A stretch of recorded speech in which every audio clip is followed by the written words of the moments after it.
Item ಯಾವುದೇ ಇರಲಿ try ಮಾಡಿ ಆಚಿ ಚಿಕನ್ ಮಸಾಲಾ. ಎಸ್, ಅನ್ನದಾನಿ ಮಾಜಿ ಶಾಸಕರ ವಿರುದ್ಧ ಒಂದು ಗಂಭೀರ ಆರೋಪ. ಅಕ್ರಮ ಸಂಬಂಧ ಇಟ್ಕೊಂಡಿದ್ದಾರೆ ನನ್ನ ಹೆಂಡತಿ ಜೊತೆಗೆ. ಕಳೆದ 10 ವರ್ಷಗಳಿಂದಲೂ ಕೂಡ ನನ್ನ ಹೆಂಡತಿ ನನ್ನ ಜೊತೆಗಿಲ್ಲ. ಅವರನ್ನ ಬೇರೆಯದೇ ಅಪಾರ್ಟ್ಮೆಂಟ್ ಅಲ್ಲಿ ಇಟ್ಟಿದ್ದಾರೆ ಮತ್ತು ಡೈಲಿ ಹೋಗಿ ಬರ್ತಾರೆ. 10 ವರ್ಷಗಳಿಂದಲೂ ಕೂಡ ನಾನು ಒದ್ದಾಡ್ತಾ ಇದ್ದೀನಿ. ಆದರೆ ನನ್ನ ಒದ್ದಾಟಕ್ಕೆ ಯಾವುದೇ ರೀತಿಯಾದಂಥ ಬೆಲೆ ಇಲ್ಲ. ನನಗೆ ಹೆಂಡತಿ ಬೇಕು, ಇಲ್ಲದೆ ಇದ್ದರೆ ನನಗೆ ಡೈವೋರ್ಸ್ ಬೇಕು.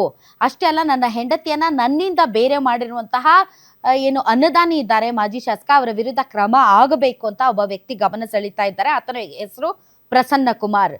ಸೊ ಈ ಹಿಂದೆ ಕೂಡ ನಾನು ಬಹಳಷ್ಟು ಬಾರಿ ನ್ಯಾಯಾಲಯದ ಮೆಟ್ಟಿಲು ಕೂಡ ಏರಿದ್ದೆ ಮತ್ತು ಈ ಹಿಂದೆ ನಾನು ಪೊಲೀಸ್ ಠಾಣೆಯ ಮೆಟ್ಟಿಲನ್ನು ಏರಿದ್ದೆ. ಪದೇ ಪದೇ ನನ್ನ ವಿರುದ್ಧ ಮಾನನಷ್ಟ ಮೊಕದ್ದಮೆಯನ್ನು ಹಾಕಲಾಯಿತು. ಈಗ ಹೆಂಡತಿಯೂ ಇಲ್ಲ, ಮಾನ ಮರ್ಯಾದೆನೂ ಹೋಗಿದೆ.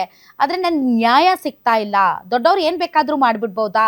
ಒಬ್ಬ MLA ಆಗಿದ್ದವರು ಈ ರೀತಿ ಯಾರ ಜೊತೆ ಬೇಕಾದರೂ ಸಂಬಂಧ ಇಟ್ಕೊಂಡು ಬಿಡ್ಬೋದಾ? ಯಾರ ಪತ್ನಿಯನ್ನ ಬೇಕಾದರೂ ಹೈಜಾಕ್ ಮಾಡಿಬಿಡ್ಬೋದಾ? ಇದಕ್ಕೆ ಹೇಳೋರು ಕೇಳೋರು ಯಾರೂ ಇಲ್ವಾ? ಇದಕ್ಕೆ ನಂಗೆ ನ್ಯಾಯ ಸಿಗೋದಿಲ್ವಾ? ಸೊ ನನಗೆ ನ್ಯಾಯ ಬೇಕು.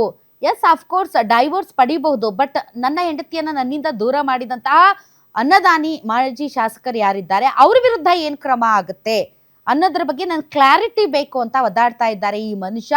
ಈ ಕ್ಲಾರಿಟಿ ಅವರಿಗೆ ಕಾನೂನಿನ ಪ್ರಕಾರನೇ ಸಿಗಬೇಕಾಗುತ್ತೆ.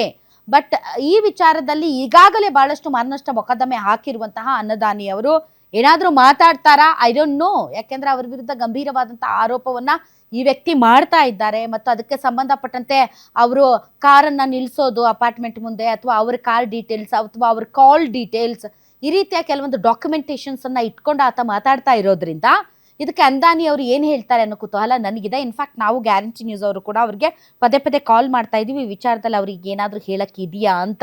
ಸೊ ಆಲ್ರೆಡಿ ಅವರು ಅವ್ರ ವಿರುದ್ಧ ಮಾನನಷ್ಟ ಮೊಕದ್ದಮೆ ಹಾಕಿರೋದ್ರಿಂದ ಮಾತಾಡ್ತಾರಾ, ಮಾತಾಡಲ್ವಾ, ಅಥವಾ ಈ ವಿಚಾರದಲ್ಲಿ ನಿಜಕ್ಕೂ ಕೂಡ ಅವ್ರ ಪಾತ್ರ ಏನಿದೆ, ಪ್ರಸನ್ನ ಕುಮಾರ ಅವರ ಪತ್ನಿಯನ್ನ ಅವರು ಹೈಜಾಕ್ ಮಾಡಿಕೊಂಡು ಅವ್ರ ಜೊತೆಗೆ ಅಕ್ರಮ ಸಂಬಂಧವನ್ನ ಇಟ್ಕೊಂಡಿದ್ದಾರಾ? ಕ್ಲಾರಿಟಿ ಸಿಗಬೇಕಾಗಿದೆ.